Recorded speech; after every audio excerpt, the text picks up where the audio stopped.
الأستاذ قضى الله وصل. خليه يتفضل.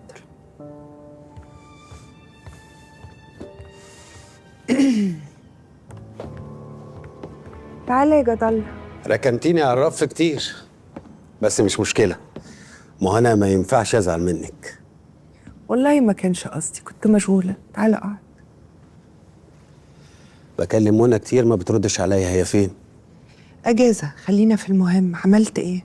عملت لك فيديوهات مع كل العيال اللي عملوا الحملة الأخيرة عليكي. عارفة مين اللي زقهم يعملوا كده؟ مين؟ راجل جيوشي. ايه؟ اه، ما هو بقى شغال مع جليل. معقولة؟ هي معاه دلوقتي؟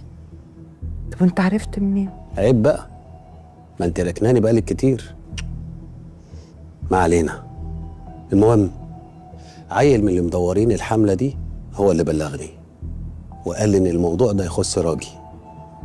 طيب انا مش عاوزة اسم راجي يجي خالص، انا عاوزة جليلة وبس. ما تقلقيش، الفيديوهات كلها بتقول ان جليلة هي اللي زقت لجانها عليكي. انا هفرجك، ولو عجبك هنزله من بكره. نشوف.